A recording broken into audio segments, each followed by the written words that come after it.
Did we enjoy the plays a fair amount?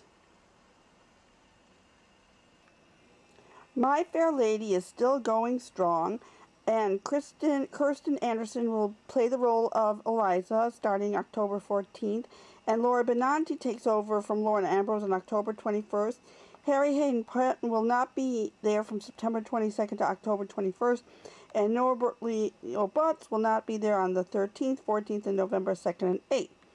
In the meantime, I caught up with Harry Hadden-Paton at the Drama League Awards, Norbert Butz, Bartlett, Sher, and Lauren Ambrose at the Outer Critics Circles Award. Here we are with Harry Hadden-Paton. And you are Henry Higgins in My Fair Lady. The Drama League Awards. That's right. You are making a career of rescuing people. You rescued poor Edith from a life of drudgery, and you're now rescuing Eliza from being in the gutter. Well, you know, I ask her that. I think she would say that she's rescuing herself. I think if anyone's rescued, it's Henry Higgins by the end of it. She shows him how to behave and how to see a different life for himself. But yeah, you're right. I do turn up to help people occasionally. I was Edith's happy ending, certainly. And well, is Henry Higgins going to have a happy ending? I don't know. We should do the sequel, shouldn't we? I really think everyone leaves the theatre wanting to know what happens to Eliza. How do they move on from here? And let's do it. I think let's make another one. And it's always curious to me because, I mean, George Bernard Shaw, the original author, had a very specific, he wanted her to end up with Freddie. But in Lerner Lowe, he wants to end up with Henry Higgins. But who do you follow, the original concept or the musical concept? Well, I don't want to give it ending away in any way. No, this is a discussion about nothing to do with the ending. No, absolutely, but I think it's good to keep it open. I think it's good to leave the show with questions for the audience to debate and think about and wonder and dream what might happen to them both. Like whether Scarlett will get Red back. Exactly. Yeah. Well, good luck and congratulations with all your honor. Thank you, sir. I love your character because my kid's name is Alfred. Oh my gosh. Do you call him Alfie? Of course I do. I'll never call him Alfred. So, undeserving poor, does that make them the deserving rich? I hope not. Yes, no, I don't think Alfred Doolittle is deserving of much. He's a pretty reprehensible guy. But I think why the audience likes him so much is that I think he knows that about himself, and I think what you see is what you get with him, and there's a great wisdom to this old hedonist. He's a blast to play, and I'm just the lucky guy that got to do it in this iteration. And because he's totally honest. That's why we love him. I think so, and well, and also you have the words of George Bernard Shaw to make this sort of impossibly plausible political argument for being a ne'er-do-well. Like, he makes a good excuse for it. Like, he makes that a valid position to take in society, which is kind of amazing. And plus the great songs, Get Me to the Church, Little Bit of Luck, an amazing score. I'm having the time of my life. Just one more question. How do you do that stance? That bow-legged stance is brilliant. I take a lot of Epsom salt baths. I go to physical therapy. I try to keep my relatively old body in shape, and so far, I'm hanging in there. Hello! Here we are. Hi, how are you? Good to see you. And here we are with Bartlett, Sher, and my gosh, you're just tackling all those classics, aren't you? Yeah, sure. I just tackle them and rip them to the ground. Yes, I am. They're fun. My Fair Lady was a great project and really fun to work on. So what appeals to you about all these classics that draws you to them, and you reinvent them in a really good way? I mean, you know, when you start directing, usually you're asked to do things like, you know, Shakespeare and Moliere and Chekhov and all these great, and then I think of Lerner and Lowe and Rodgers and Hammerstein and Frank Lesser in the same sort of world as those kind of great writers. And so that word revival is weird. I feels like those are just that's part of the kind of shows we should do. Oh, here we are with Lauren Ambrose. So are you getting lots of chocolate to eat? Oh, I'm allergic to chocolate. Can you believe it? The one thing I'm allergic to. My daughter was very concerned about that. Mama, what are they going to do about the chocolate? But doesn't he put a chocolate in your mouth? I mean, is it something, what's it made out of then? Peter tricks. It's actually a Japanese grape gummy. Very soothing to the voice. Okay, so are you enjoying being Eliza Doolittle? Do I enjoy being Eliza Doolittle? You bet. I can't believe it. In case I cut Lauren Ambrose off, she was saying she couldn't believe how wonderful it was, and it was the best. Now for the comings and goings going on right now at My Fair Lady. Laura Benanti takes over the role from Laura Benanti on October 21st. And in the meantime, Kirsten Anderson will perform the role of Eliza Doolittle at Sunday matinees through October 14th and Tuesday evenings beginning October 30th. Harry Hadden-Paton isn't in it right now, but he'll be returning on October 21st at 3 o'clock. Norbert Leo Butz will not be there Saturday, October 13th, Sunday, October 14th, and Friday, November 2nd, and Thursday, November 8th. Now to talk about the show itself. I don't know if you, it's a original story by George Bernard Shaw called Pygmalion, and as you know, Pygmalion is a story of Galata, the sculptor, who creates this beautiful statue and falls in love with it, and it comes to life. And Henry Higgins has taken this squashed cabbage out of the gutter and turned her into a duchess by giving her a more genteel way of speaking. And it's the relationship between Henry Higgins and his compatriot, Colonel Pickering, and how they try to mold and dress and fuss over Eliza, and they treat her like a little doll, but this doll comes to life, and she has a few of her things to say on her own. And this guy, Freddie Einsford Hill, falls madly in love with her. And then there's Henry Higgins' mother, who is just fed up with him altogether. So, and there's a big ball where she's trying to be passed off, and, you know, anyway, the point is, you know the story. It's wonderful. It's got Alan J. Lerner and Low music, and it's just the choreography, the direction, everything about this is just dazzling and fun, and you know, and it's fun what they try to do with the ending, because the ending's always a sore point. You saw us all dancing around the ending, and so you know, you come up with your own interpretation of the ending. So anyway, I am giving this a major happy face.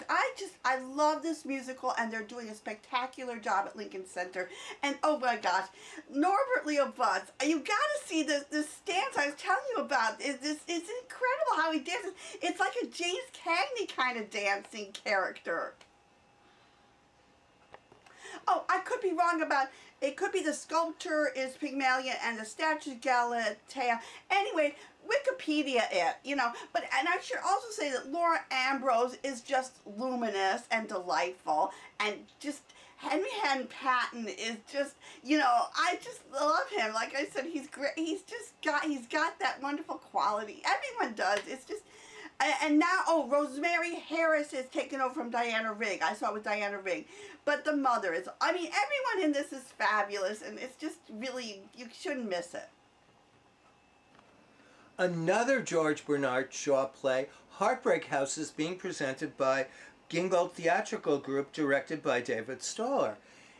It's framed by being set in a bomb shelter in the basement of a London theater in 1940, where a group of amateur and professional performers put on an impromptu version of the George Bernard Shaw play, which is set in 1914 in a very eccentric English household. Part of the bit of the bomb shelter 1914 is sing-alongs. It's upside down. Is sing-alongs. It's a topsy-turvy world, after all. It is. Parts of the is sing-alongs of very, very familiar songs, many of which people from 1914 would have been singing. And we have, in the eccentric household, you have a captain, his daughter, who invites lots of guests, including a young lady who is going to marry a rich man to help her father, but she doesn't love this rich man, and Hesione is determined to make sure she doesn't marry him. There's also a returning sister of Hesione, Lady Utterwood, who's been living in the colonies with her husband and is coming back very imperious and is brilliantly played by Alison Fraser. And Eva, what more can we say about that? And there's also, let's see, her husband, the sister, played by Karen Ziemba, her Siamese husband. He's this sort of matinee idol dilettante, and he contributes to the Heartbreak house of the story.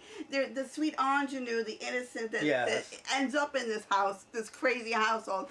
She has a wise head on her shoulder, and despite her, youth. She becomes wiser after she has her heart broken. And I must say that Jeff Hiller plays all these different characters, like the nanny, the maid, the son and the brother-in-law, a burglar. I mean, a pirate. I mean, he is so bloody funny. I love him to pieces.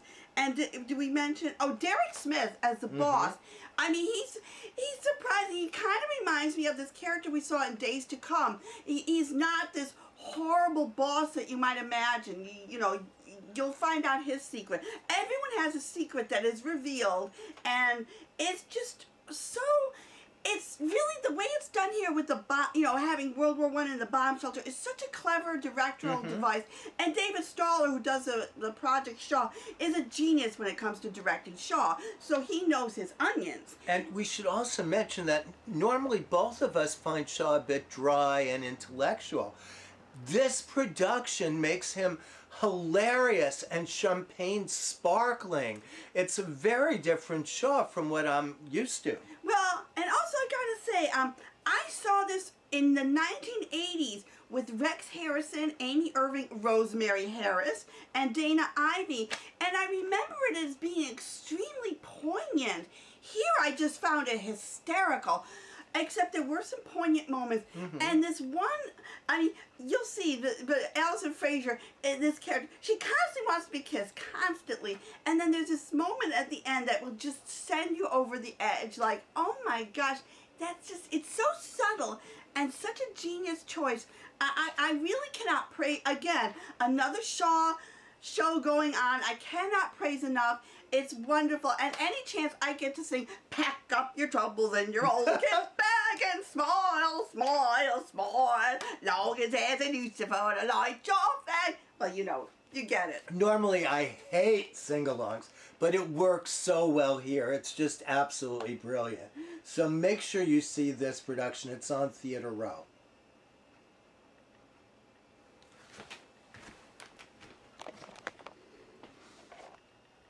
Katya McMullen's Agnes is about another kind of heartbreak house. Charlie, who has Asperger's, has just returned home after being mysteriously away. His sister, whom he lives with, has been worried out of her mind. Her lover, Elle, is studying for medical school. And this other fellow, Ronan, lives with them, has invited Anna, an old high school friend of June's, into the house waiting out Hurricane Agnes. And when Anna shows up, she's worse than a hurricane. She just destroys everybody's lives around her. And interspersed through this story are testimonies from people that Charlie has interviewed all over the country about their time with human connection. And the splendid cast has a spark of humanity that shone through their human foibles and made us care about them and their outcomes, especially when they seamlessly switch their personas to do the testimonies. So this is really a very well-sensitive, brilliantly done play, and really you should catch this. This is the third version of Sophocles' Antigone that Jan Ewing has seen, and it's a very good one. It's a gospel oratorio presented by Harlem Stage Theater of War Productions in association with The Office.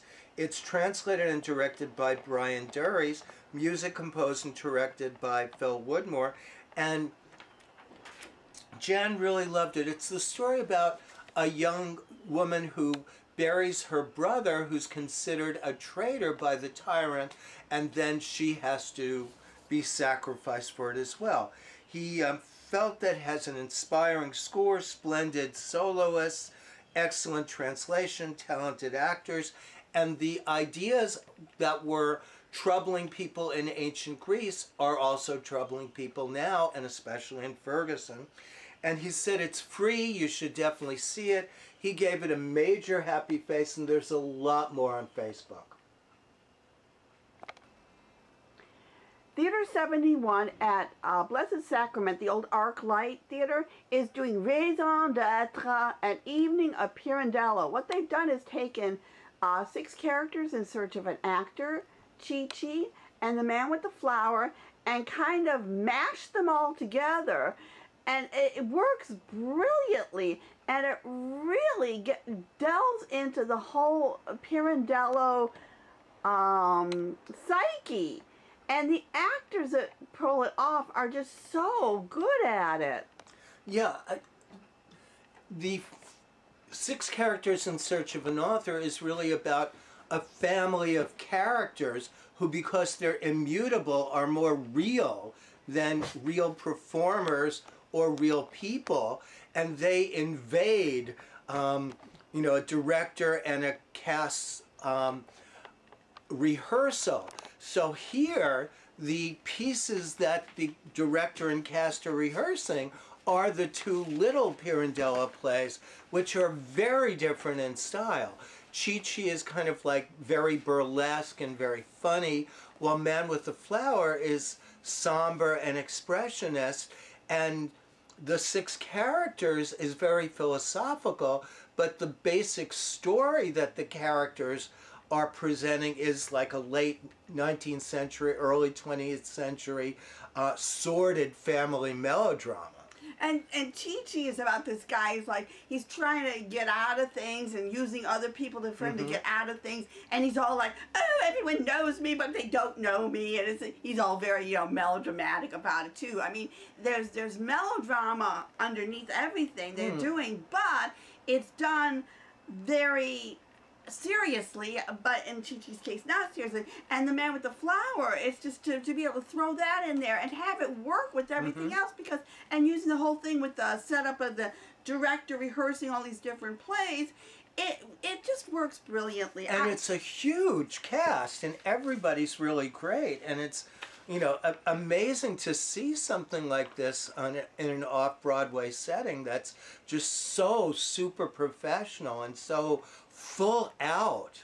Yeah, it was directed by Patrick Mulligan, and I gotta give a shout out to Brian Linden, who I've seen in a lot of downtown plays. So to see him play the father in 6 characters and get a really meaty part and really get to show off his stuff, and the girl who played the daughter was really good too. The Lucy Alouche, and oh my gosh, Carly Churko is just gorgeous, as is David Klein. I mean, this is one of the most handsomest cast. And not only are they good actors, but they're really, really and they gorgeous. Look beautiful as a family group. So this is another one that we highly recommend. Jen Reviewing reviews Be More Chill, which is based on a novel by Dan Vizzini, music and lyrics by Joel Iconis, book by Joe Trash, choreography by Chase Brock, and it's basically a modern Faust story with a happy ending. He thought the production was spectacular, great props, great lighting, brilliant choreography, great orchestrations. Every cast member has his or her moment and really is up to it.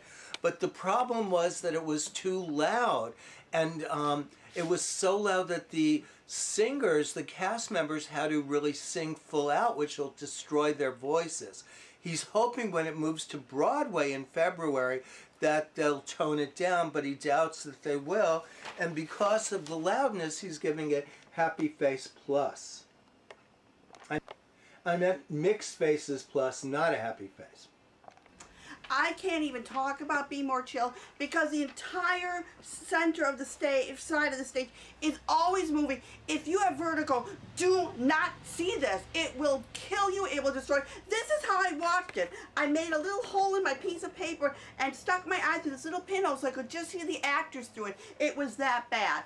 And also, you may have noticed that, there's only one. I'm doing all the camera work back and forth. So Heartbreak House, we had that little glitch there. But you got to see the magic behind high drama, but if you want to see real magic that's done without mistakes, go see Vitaly. He is just so cool what he does. He makes things float. He makes things appear and disappear. He even takes your driver's license and makes your face disappear. I don't know how the hell he does all these things. I mean, with real stuff. I mean, that, you know, not tricky stuff. It was just a remarkable show, and I just want to say that it really is an evening of wonders, and I don't want to spoil the fun, so I'm not going to say anything more, but you really got to catch this guy. He is just remarkable what he does. It's not like any magic show you've ever seen. Playwrights Room presents The Revolving Cycles Truly and Steadily Rolled, written by Jonathan Payne, directed by Awoye Timbo. And it's just a dreadful play about a young African-American girl who goes searching for her estranged but beloved foster brother in this generic ghetto. And she deals with a woman funeral director, an old white teacher, policeman, foster mother, foster brother. The writing has every character only two-dimensional and flat. It presents interesting subject matter, which is much better detailed in the playbill in 2 pages than the 2.5-hour play. So we really did not recommend this. Eva left before the second act. I had to stay. So I'm giving it definitely an unhappy face, one of the few unhappy faces I've seen. Theater for New Audience is back with The Emperor, which is about the Emperor Haile Selassie from Ethiopia, and it's from Ryszard Kapuscinski's interviews, and it stars the brilliant Catherine Hunter and Temegsen Zelecki, an Ethiopian musician who plays music to the whole thing. And it's all about all her servants and their accounts of what it was like to work there. Yeah, and these servants have really very strange jobs. Like zookeeper has to bring meat to the favorite lions on a silver tray. You know, it's just odd stuff. Somebody has to keep bowing and telling the time and what's going on this hour. And, you know, it's a lot of information. And I guess some of it is potentially interesting, but I was always bored when I was listening to it. And I was confused because, I mean, I love Catherine Hunter, but her characters were not delineated enough for me, so unless they had the subtitles, I didn't know who she was except for one character. And I couldn't read the subtitles. Which I had no trouble with. I had no idea what a tyrant and Shakespearean character Emperor Haile Selassie was, but I was bored like Mark, but, you know, even though I was bored, I still think it's important. I'm giving it a mix, and Mark's giving it a mix, because it's still an interesting enough subject matter. I think it deserves being seen.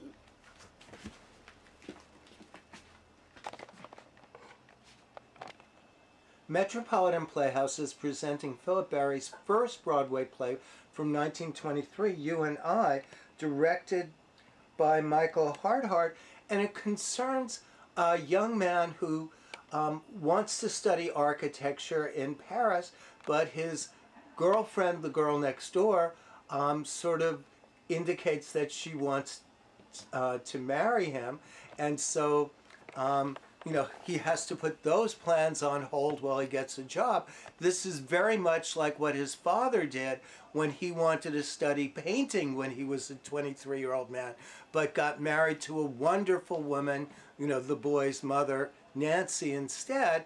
And the play is very delightful, but deals with serious subject about, you know, is it possible to do both? You know, to develop as an artist and to take care of a family. And it really is about those compromises you might have to make and the benefits you get. Wonderful production, wonderful play. Run to Metropolitan Playhouse. I ran over to the Theater for the New City to see Nat, which is inspired by the life and times of Nat King Cole. Verlin Brown has written and is performing this, and he's a great actor and really knows how to sell his song. He just doesn't have the greatest voice, but he does have the greatest band. Alex Talarkio, Michael Hojnaki, and Baptiste Horschel, a great live jazz band. He talks about, he's just about to die of cancer. He talks about his television show, his wife Maria, and all the strange ways people give him manuscripts. It was just a very pleasant way to spend an afternoon. I'm giving it a mixed face plus, especially if you like Nat King Cole, and you like his music, and you like a good band. Okay, you can find longer reviews on Facebook. You can find our shows, past, present, and future, on YouTube, Eva Heinemann. And Tevye Served Raw is back, a collection of Sholem Aleichem stories, including Tevye. And here's where you can see all the plays we talked about. And Be More Chill is moving to Broadway.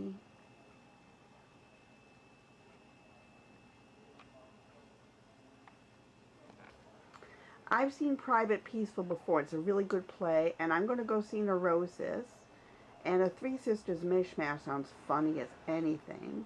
I'm going to go see Intractable Woman. We'll talk about that on the next show. As well as Tennessee Williams, A Lovely Sunday for Creve Coeur. Final Folly is going to be on the next show. Heidi Schreck's What the Constitution Means to Me, directed by Oliver Butler. And Emily Dickinson, and Because I Could Not Stop, will be on our next show, which is October 13th. And the New Victory's back with Machine de Cirque, which looks like a lot of fun. Lots of great cabaret. Check that out, because there's just so much going on with all the different shows and everything that you should just check it out. And last chance to get Richard Skipper Celebrates, because his next show won't be until February. And the New York Fringe is back for the entire month of October, so go check out the 200 plays going on. And United Solo has Mindy Fratkin October 6th at 4 o'clock, which I'm going to go check out. We're also going to see Playwrights Horizon, Craig Lucas's I Was Most Alive With You.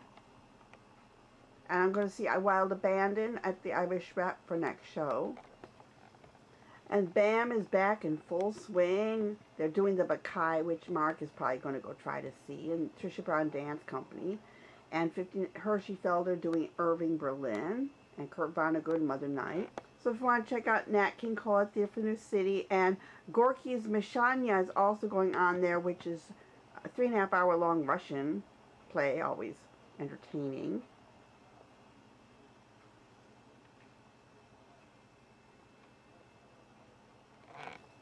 And we'll discuss these plays eventually. And a lot of plays closed that you can see on our Facebook page, so check out that. Don't forget to pick up your Performing Arts Insider, the Cultural Heartbeat of New York City. Our next show, October 13th. Like us on Facebook, Twitter, YouTube. Check out Parody Productions.